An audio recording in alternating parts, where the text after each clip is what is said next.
Welcome back to the Wolves of Industry podcast. Today I've got a great guest from the local Chamber of Commerce here in Wolverhampton, and that is Sean Jackson. So let's talk to him now.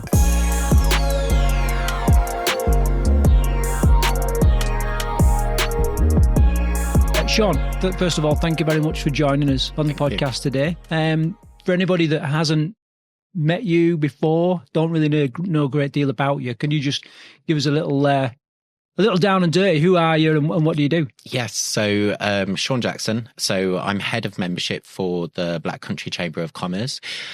So principally, my job is to look after all our members, right the way from startup all the way to multinational companies that have a presence in the Black Country. So it's to engage them, make sure they're part of the chamber, and make sure they get a return on their investment in our organisation. Let's zoom out a little bit. Yes. Talk to me about the Chamber of Commerce. Like, there may be people that have never really had any dealings with it. They've just sort of seen events put on by the Chamber. People have spoke about it, networking, that kind of stuff. So, talk to me about it. So principally, we're a business support organisation. So we're there as a bit of a backbone for the businesses in the Black Country. We've been around for a very, very long time. The Black Country Chamber of Commerce was set up in the 1800s. So that's how long ago Chamber of Commerces have been around. Recently, there's been a focus to kind of modernise them, focusing on kind of business needs in what 2025 looks like. So, for example, we're doing a lot on AI at the moment, a lot of skills and levelling up within businesses. That's something that we get asked a lot about. And then it's just really shouting about the businesses that have got going, what are happening in the Black Country.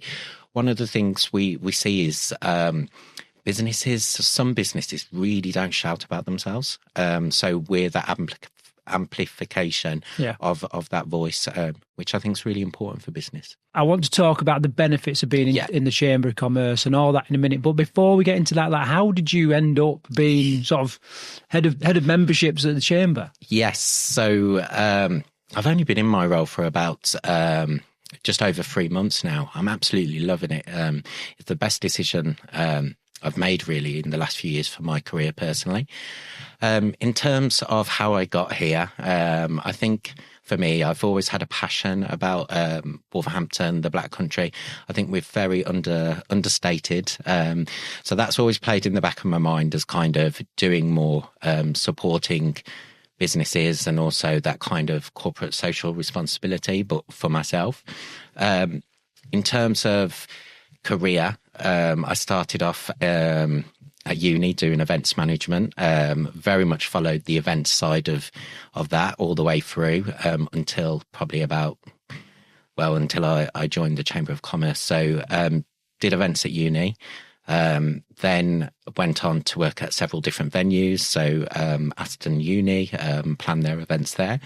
Then went over to a couple of hotels, worked at Aston Villa for 3.5 years. So it was exciting planning all their events. Worked on the Commonwealth Games, which was probably the best experience of my career. And then went and worked for a national caterer, looking after 16 event venues. So that's football, rugby stadiums, museums, conference facilities.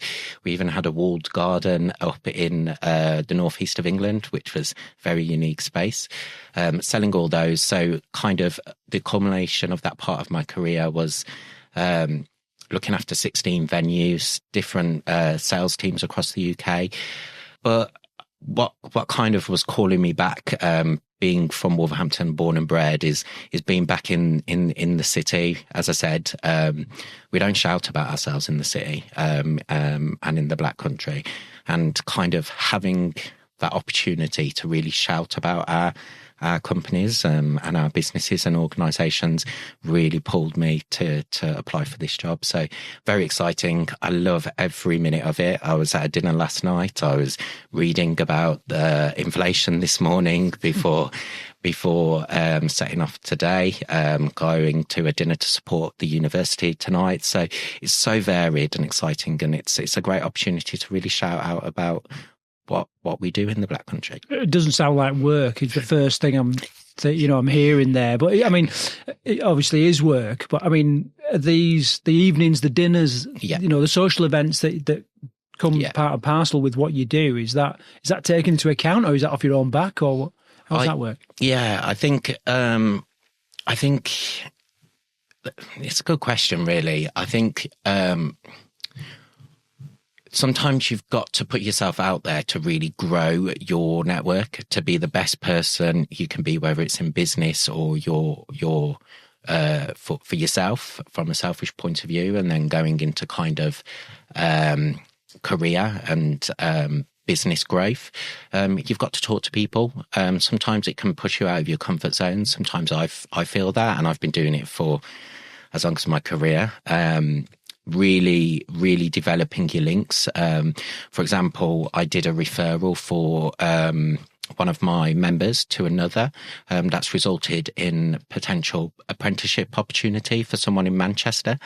So it's kind of crazy having those conversations and what it can lead to. And that's a very small example of potential business that's going to be done, but it's also someone's life. That's an apprenticeship for someone who's just starting out. That's an opportunity. So the fun bits can be fun, going to networking events and hosting them and going to dinners, but it's not about that. That's the bits around the edge. It's about having those conversations, meeting people you've never met before. And I think that's something that we see with startups, is building your network. It feels sometimes I can see the perception that I've got to go and chase another client, speak to another person. And well, actually, just have a conversation. That leads on to speaking to someone else. It leads to speaking to another organisation. And it's a potential, people have created businesses from that and developed, not just financially, but developed lifelong friends and things like that. So I think that's really important. Not just the flashy dinners. So I mean, you mentioned before that you love it. Yeah. Right. Describe to me that moment when you thought, you know what, I actually really love this. Like, what happened? Is there anything that triggered that? Good question. I love it because it's all focused on people. So as you can tell, I've talked about it for the last few minutes. It's people that make it, and having that interaction with people, seeing people smile at one of our networking events, because they've managed to speak in front of a crowd for the first time, and really pitch their business or their idea or their organisation. That brings a smile to my face. That excites me, is being part of that journey for people. And enabling people to succeed, especially at the moment with, there's a lot of doom and gloom at the moment. And I think being someone that can enable some good to happen is exciting. It makes me happy anyway. You mentioned people, and there's people in every city, all around the country. Yeah. What would you say is the DNA of someone from Wolverhampton or the Black Country? Yeah. And how would you describe that? I know stereotyping, that kind of thing, but for me, from up north, we've probably got a bit of a stereotype there. How would you describe the people of the Black Country? Good. Again, a very good question. People from the Black Country are very unassuming. We don't shout about what we're good at. I think that comes across in I've the last 15 weeks have been as head of membership. I've visited people that we potentially call them metal bashers, people in factories that stamp things. They don't want to shout about themselves and very unassuming and I think we see that across the board. We need to shout out more, definitely, in the Black Country in Wolverhampton. But it's the friendliness. It's my home, it's home, and people can say what they want about our city, but I'll always be here. I'll always come back to this place, even if I do decide to leave. It's my home. And I think a lot of people see it like that. We can get knocked a little bit, but people appreciate being here. That's what I think people like about Black Country and Wolverhampton. I want to talk about the Chamber of Commerce now. Yes. I want to be completely honest with you. When you walked in, I don't know what I was expecting, but I think I was expecting a stuffy middle-aged man, you know what I mean, with like a bit of Cornish pasty down his top or whatever, you know what I mean? No. Anyway, yeah. You walked in, and for whatever reason, right or wrong, I was like, oh, he's a young lad, up and coming, full of energy, young lad. And is that like what is typical within the Chamber of Commerce? Is there? Yes. So I think we are misunderstood. I don't think it's just kind of the Black Country, but I think it's chambers all across the country. We do have experience, and it's needed. There's people that are far more cleverer. It's not a word, but it's cleverer than me. They'll be able to tell you about policy, about interactions with MPs and people that make decisions. We need that experience, but also we need people that understand the hustler culture that seems to be coming up. With startup businesses, people, a lot of people born today or, entering the workforce today won't be in the same job for decades. They'll be there for a couple of years and then look to move on. I think having that representation from my age group, and to be honest, I'm not far off from middle age, believe it or not. So having that representation from younger people is important, and for the continuation of our organisation as well, I think it's important to bring a fresh perspective of different age groups. So it's important to do that, I think. But we're not stuffy. We're enablers. We are forward thinking, especially around AI. We're doing a significant amount. It's because people are interested in it. We have to adapt our organisation. We have to adapt our approach to service the businesses and what's coming through. Content creating, for example. The first week I joined the Chamber, I was in a content creation workshop, learning how to put together short videos. I mean, if that doesn't tell you what we're trying to do or how we're developing brand Chamber, I don't know what will, to be honest. We're forward thinking, and I want to bring people with us as well. Can you talk to me about the I'll speak very generally here, like how do people get involved, or do they approach you? Do you approach them? How do people generally end up as a member? What's that process? Yes, so it's a mixture of all. So we get people that send us an email, give us a call the office, or call us as individual people within the membership team. They just ask if they can join. We encourage it, or even just an open conversation. I've challenged my team, our relationship managers, to speak to people, pick up the phone, have a conversation, and just have a chat. So if anyone's interested in joining a chamber or not quite sure of what a chamber is or how it can support their business or organisation, pick up the phone, give us a call, have a chat. We're more than happy to do that. In terms of our outreach, very keen that we're seen to not just be at our networking events, which are really good, if I do say so myself, but to also attend other organisations' networking. I think the idea that we're in competition, I think is quite short-sighted. What we provide is very different to what other organisations provide. So we'll attend those and be present and be a constant face within the business community. Also, I've challenged the team and the thinking to kind of drive to be business superstars. Not just for kind of personal gain from that, but also to to be that point, it's important that we invite this person because they provide the perspective of the business community. They provide a mouthpiece or even some ears to listen to the concerns of business as well. So that's important to me, is for us to be seen, to be present, and to be part of that conversation, especially when it comes to business. And we've seen, for example, today I think it is that there hasn't been much growth in the economy over the last few months. Business drives that growth. We need to be part of that conversation. We definitely need to have conversations around all the kind of policy and kind of parts that, inflation, the areas that are concerns for business. We need to be there. We need to be part of those conversations.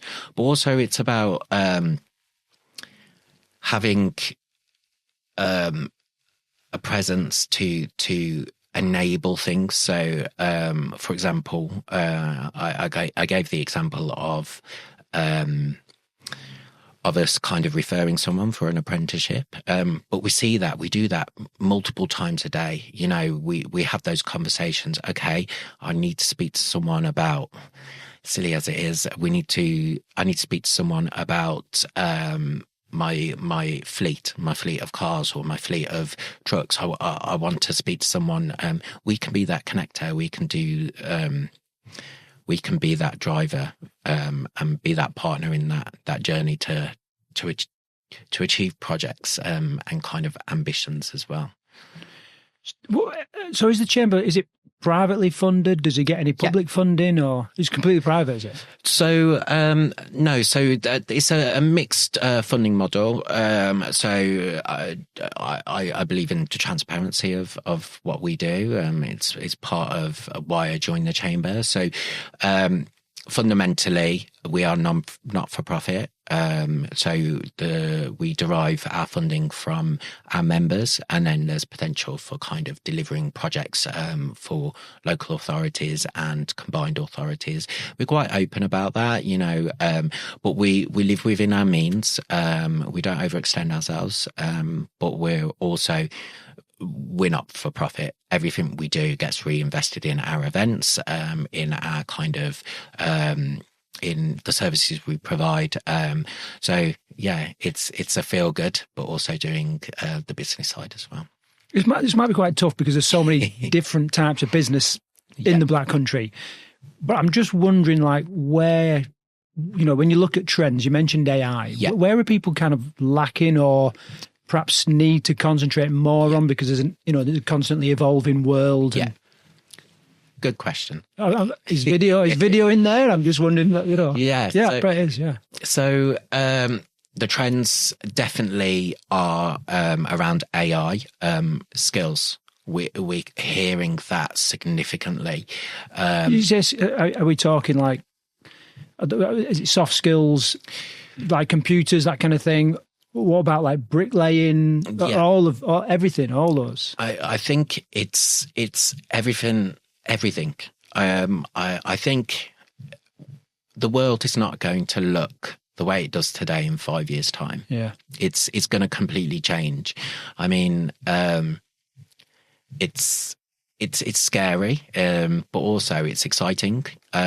All I'm hearing from our members is that they're excited to kind of even from our builders, our construction, I said, to kind of like the metal bashers that kind of put things together. Our manufacturers, all of them are saying the same. We want to use AI.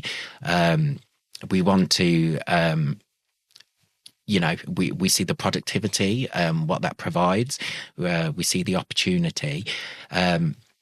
But that's also going to change the nature of business, the nature of jobs, I think. So a lot of people are saying, we have no plans to kind of, make people redundant or remove people. We want to upskill them. I think that's the message that's clearly coming through is, we need to upskill so they can take on more difficult jobs, and then let AI take on kind of the grunt work, the boring jobs. That's definitely that's what we're hearing from our members. Sean, talk to me about the benefits of being a member then, because you've told me about what you're doing and how you're doing it and all that kind of stuff. So nuts and bolts, like what would the benefits be? So firstly, you're part of a community, and I would use community because people have made friends through the chamber. They've made business connections. It enables people to ask to kind of speak to like-minded people and also get advice. So that's the first element. But it's a lonely place, isn't it? You set up business and you're on your own. Even as a business pairing, it's like sometimes you're like, God, this is you feel isolated and cut off. So I imagine that's huge. Yeah. 100%.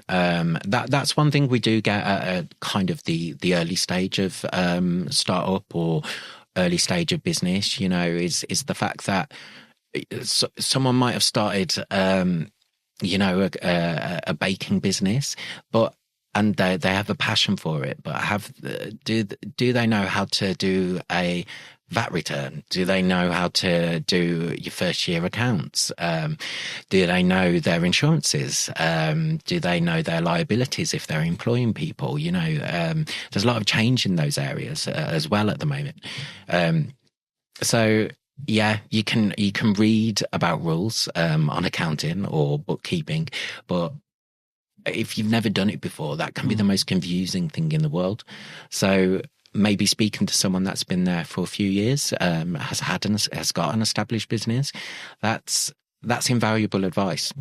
Don't get stuck by this, or this is how you register a business, and having those conversations. So that's what I mean by community, is having that chat. Also the referral side, I think as well, that's a big piece of what we do. So if someone's working on a project or something, or they just want to get leads, for their business, if they've got a product or a service, we've got 800 members that you can tap into. So that's important as a chamber that we provide that referral service. And then it's all the other stuff as well. So for example, we provide legal and HR advice through some of our partners, and then we provide those documentations as well. So your contracts, simple contracts, all those documents that you need to set up a business as well. So job descriptions, that can all be provided by the chamber through our partners. And then we do not just referrals to other businesses, but also funding sources as well. So the chamber doesn't provide funding directly, but we've got a list, a 5-6 page list of funding providers that can support startups, not just startups as well. I've talked quite a lot about that, but established businesses as well. So the combined authority, for example, they offer a lot of funding around sustainability, getting businesses and business premises ready for a sustainable world. We can do those referrals. So when I say business support at the beginning of our conversation, that's what I'm talking about. We can connect you with the right people. And then in terms of a big part of what we do is the advocacy and policy side. So speaking to the powers that be, councillors, talking to local authorities, talking to MPs. We do regular roundtables as well with our MPs in the area. The mayor, of the West Midlands, we speak to him and tell him how business is feeling. And then we also through our QES, which is our quarterly economic survey, which actually closes this week. We provide a direct line of kind of how business is feeling in the region to the Chancellor, to the Bank of England.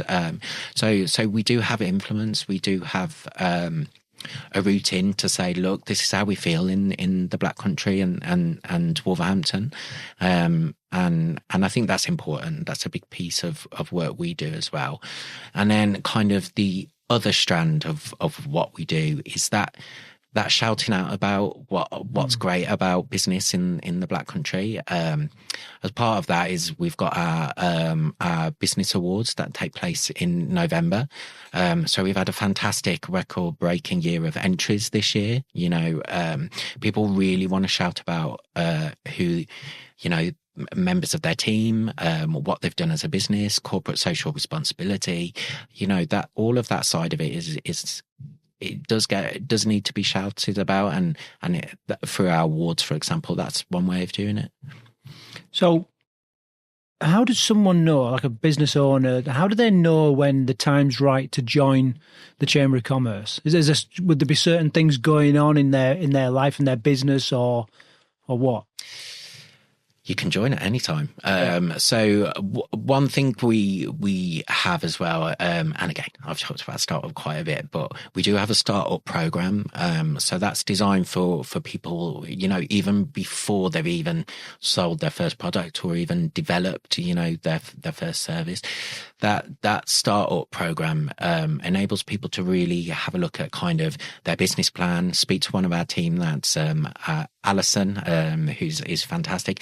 She's I call her the startup queen, because you'll sit down with these people that, you know, that have just got an idea and say, have you thought of this? Have you registered your business? Have you got a business plan? We can help with that. You know, can we support, invite people to workshops on how to really hone those business skills? And then it goes all the way up to kind of our platinum and patron members, the business leaders within our area. You know, we've got some multi-million pound, almost £1 billion companies, you know, that are based here. You know, those people have huge influence. You know, they employ a lot of people. We encourage those companies and those organisations to get involved and be those mouthpieces and kind of be part of the journey of the Black Country.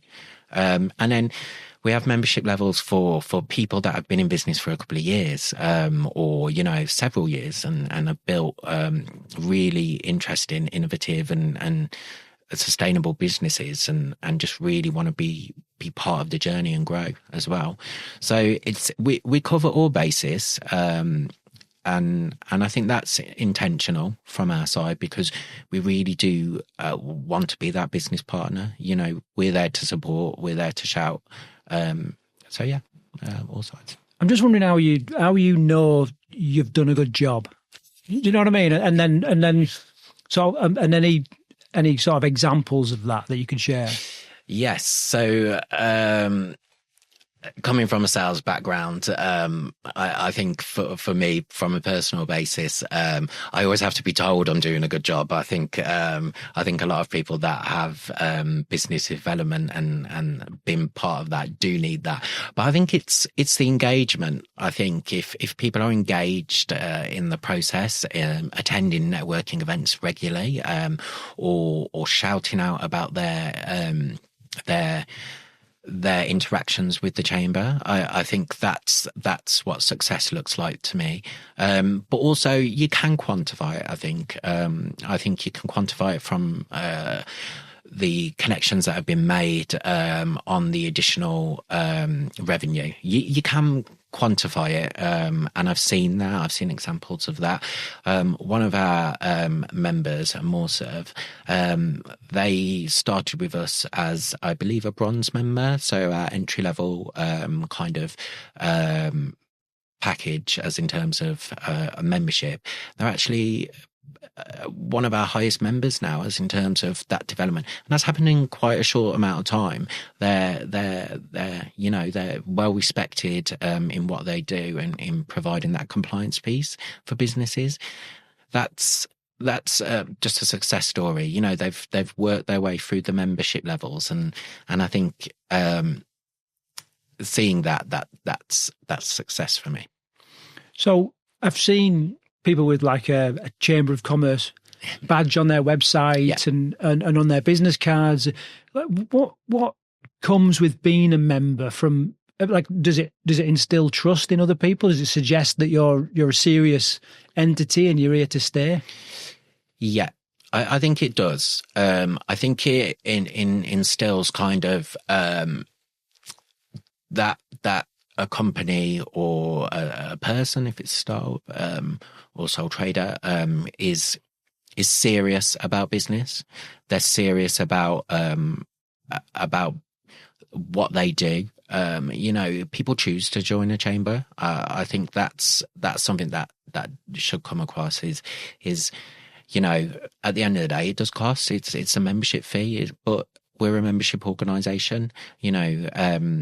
So if someone's willing to make that investment, that shows seriousness, I think, in what they do, how they conduct themselves, what they're looking to provide. So I think it's a watermark on how they want to be perceived in the world, and I think that's important. So could you mentioned some workshops and stuff like that. So could you kind of signpost as to where we can find out more information? But also, are there a couple that are just worth mentioning now that might be of interest to people? Yes. So I'm on a quest to do as many kind of unique and fun events as possible. So yesterday we did walking football, for example, networking events, so which proved to be really popular. So we are trying to do new and unique things, but generally we do 100 plus events a year as a chamber, and all of that can be booked or membership levels, and kind of an inquiry to kind of join us at the chamber can all be found on our website, which is blackcountrychamber.co.uk. Right, and so as well as workshops, I mean, do you run like longer courses or programs? Yes, so we do actually. So we've got our management development program. That's so it's a 12-month course, so 12 sessions, one each month, really focusing on developing future leaders within business. So that's kind of people that you've really identified in your organisation. So that's one program that we do. We also do the Startup Business Club, which is workshops that run throughout the year for those that join at startup level, and that's really kind of granular support. And then we also run all sorts of different programs in conjunction with our partners as well. So exporting starts here. So if you're really interested in looking at exporting, whether it's a product or a service, I think service gets underestimated when it comes to exporting, but that program really enables people to kind of understand how to export, especially with the current climate at the moment of the world. So it provides kind of a bit of a clearer sight. But we run programs all the time. As I said, we're running a series on AI at the moment called Demystifying AI. That's an online course. So it's bite-size, free to any of our chamber members.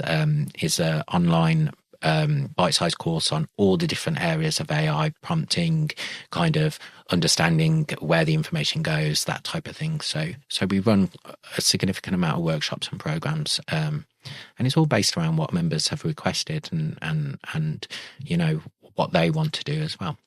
Can you talk to me? So not many questions left, but I'm just really interested in like the format of a networking meeting. You know, having done a couple of different types of networking in the past, you've got a general idea of how they go, but is it different at the chamber? So we're quite laid back as in terms of our networking. We've definitely got our own style. It's designed for the way we do our networking events. It's very much designed to enable people to have those open conversations. It's not quite forced. I have been to networking events where it's quite a forced experience, but for us, you just arrive, help yourself to a clean coffee, maybe a biscuit, and then just go up and chat. We'll support. So our facilitators, so it's the relationship managers, so my team that actually run those sessions, and they've all got their own quirky style of how they like to run them, which is fantastic. but they all, for example, if you've never been to a networking event before, they'll do some introductions. They'll support with that. But then we always have kind of a couple of presentations from key businesses and organisations, just to give a bit of an insight, which I think is good. It's a good way of doing it. It breaks up the time as well, and kind of gets people thinking. And then we do a kind of around the room, so it gives people a chance to kind of highlight what they're doing, what they're looking for. And then we ask a bit. One thing I've introduced since I've arrived is asking something a bit unusual, a bit quirky to the room. So it'd be something along the lines of, what gets you up in the morning? What do you want to achieve in the next 6 months professionally? And that has brought out more answers and unique answers than I thought it would. It's something that I introduced kind of flippantly to the team. I said, challenge people to kind of provide a bit of an insight to what their objectives, what achievement looks like to them. And we've had all sorts of answers. We've had people that have, we're in a really dark places 6 months ago, but have come out on the other side and are really succeeding in business, and it's kind of, you kind of feel a bit emotional when it comes to kind of those type of answers. But then it's also, someone turning around and going, I want to sign up 5,000 apprenticeships across the UK. As from an apprenticeship provider, that's what I want to achieve. And then it could be other people that have turned around and said, well, in the next 6 months I want to get 10 referrals, and that's something that's I think's really worked really well recently in our networking. Well, it's incredible sometimes, the power of just verbalizing something and kind of getting it out and then making it real. So if we look at the next 6 months, what's coming up that you're excited about within the Black Country in relation to the Chamber? Yes, so of course I'd probably be taken out of the chamber and left in the car park if I didn't mention our awards. So they're coming up in November, which is fantastic. So we've got all our finalists for that, and they've been announced. But it's going to be a great celebration of business in the Black Country. So that's really exciting. That's a project that will ramp up as we move forward. We've just announced a new networking event in Samwell. So Samwell means business. So that will take place at the end of October, and it's a monthly networking event. So we're ramping up for that. And then for us, it's the growth of the chamber now. So it's really trying to grow our members, really be that advocate for business. And then all the other events that we've got going on. So we've got Movers and Makers. That's coming up soon. And that's kind of a quarterly networking event, really focused on our makers, our manufacturers, and the people that move things around in the region. Another kind of big project that's coming up in the next few weeks is our Business Week in Wolverhampton. So that's has been pulled together by Invest Wolverhampton, and we're a big partner in that. We've got several events running, including WV Social, which is networking with a bit of bowling and some gin as well. So what can possibly go wrong? So yes, we've got the networking first, and then we've got speakers before the gin. But thinking about it now, it could be quite a fun event, really. And then we've got all sorts of kind of events with our partners taking place in Wolverhampton Business Week as well. Sean, it's been brilliant talking to you. I've learned so much about the chamber and and what you're doing in your department. Just a final plug for where can people get involved? Where can they find out information about the tiers of membership and the benefits? Yes, so as I said, our website, so blackcountrychamber.co.uk. Honestly, our details are all on there. Our email, if you want to pop an email over or give us a call, we will speak to you. We want to speak to you, especially if you're a startup or established business. And then if you see us out and about, our relationship managers are encouraged to kind of grow their social media and LinkedIn presence. So just give us a follow, connect with us, drop a message. We'll be more than happy to kind of have those conversations and see how we can support your business. Final thing. Yeah. If you was to put out like a call to arms to industry in Wolverhampton, what would your words be? Good. Yeah, I've said good question a lot today, but it's a very good question. I think it's about the time has come that we need to shout out even more. Really kind of say, look at us. Look what I'm doing. Look at the innovation that we're doing. Look at what business I've just secured. Let's shout about it. The business isn't a dirty word. It's people's livelihoods. So let's be that voice, be a part of the chamber as well and let us know what's going on. That's what I would say. So we can shout out about it. No, thanks, Sean. It's Thank been you. really good. Cheers. Thank you.